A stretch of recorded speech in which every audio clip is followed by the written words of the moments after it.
Osha and May end up switching places while trying to kill their masters, but it is not going to go as easily as they expected. Ladies and gentlemen, welcome to the Lawrence Reports Nights broadcast discussing episode 6 of The Acolyte. And for me, this episode, I hate to say it, was flat out boring until we got to the end of the episode. You already know what goes on at the end of the episode, but before we get started, it'd be greatly appreciated if you guys could hit that subscribe button, like, and please do not forget to comment. But yeah, this episode for me, it was kind of boring. It wasn't much going on except for the ending, except when Vanessa pulled out the purple lightsaber and it had the whole whiplash effect.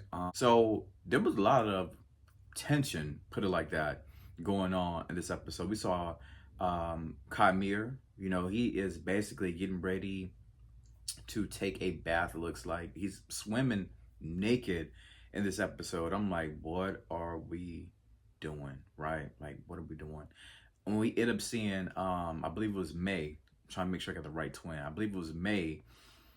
She's looking at him, but whenever he comes out of the bath, from the ocean, getting his little swim on, she comes out. He comes out, and he's basically naked, and her eyes basically look down there. I was like, oh my God, did we really need to see this right here? Like, this was a lot. We didn't need to see this scene. I could have did without seeing Khmer bucket naked, basically going for a dive, whatever you want to call it. But she basically is getting ready to get his lightsaber, and he says, well, how does it feel, or something like that. I was like, oh my God, what is the tension? And eventually we end up seeing, him and her, they're going at it. He ends up pushing her to that wall. He puts his hands around her, and I'm like, yo, are they about to become in a relationship? That would be crazy.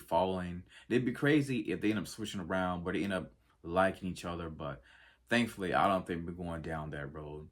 And we end up seeing Osha. Osha is on the plane, or the aircraft with Soul, and Soul is feeling so much guilt, right? And I'd be so glad when Soul was finally able to tell either Osha or May, whichever one, the truth about what happened back in the day. Because if you notice, every single time when he's getting ready to tell the truth, it's like he's always interrupted. And we saw that on this episode, but finally so Soul is, finally going to tell May the truth about everything that happened back in the day. So I am finally glad we actually are finally going to get to that, because I feel like they've been dragging it this entire series, right?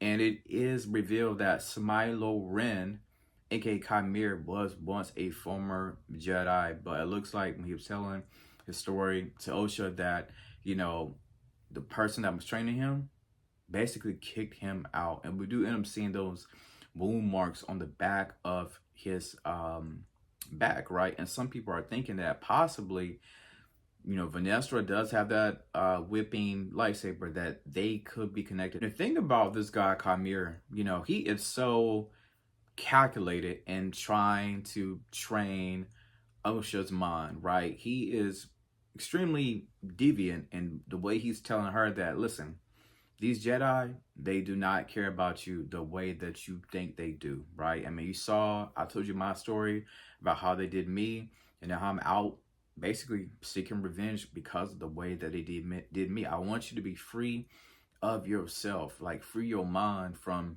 the whole Jedi resistance, the whole Jedi order, just the way that they think, the Jedi law. He basically wants her to be her own person, right?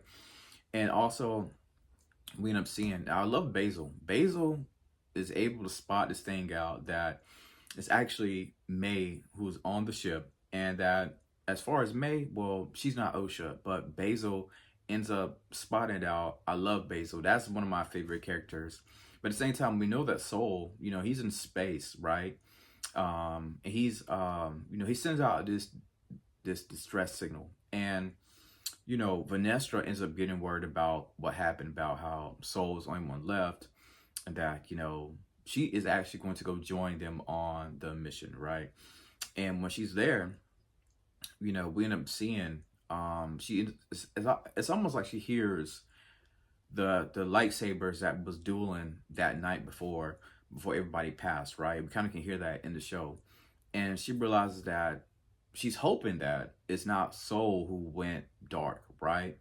But the way it's looking, if Soul ends up going dark, I wouldn't be surprised because I feel like he's been driven with so much guilt, right? And Vanessa, while they're in that forest, looking at all the dead bodies and getting ready to prepare for the burial, she ends up basically hearing one of those bugs, right? She whips out that purple lightsaber and she ends up doing a little whipping. It's like a whipping type lightsaber, which I thought was pretty unique. We never seen that. I don't think I've ever seen that period in Star Wars. So I thought that was very, very dope. But I feel like Vanessa has some secrets also. There's no doubt that her and Soul both have some secrets, but hopefully next episode we will get those secrets. So, towards the end, we do end up seeing Soul finally, like I said earlier. He's saying, listen, I'm about to have this conversation. I got to tell the council about everything that I've done, right, from my past. And we end up seeing the other twin.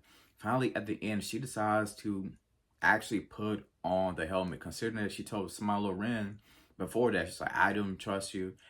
She decides to put on that helmet. So I'm wondering, will she go evil? We even get a chance to see what it's like inside of that helmet. So that's how the episode ends.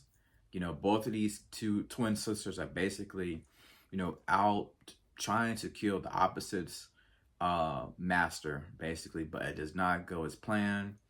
And man, more secrets are being dropped, more things are being revealed on this episode of The Acolyte. And as always, don't forget to subscribe. And as always, thank you for tuning into The Lawrence Report.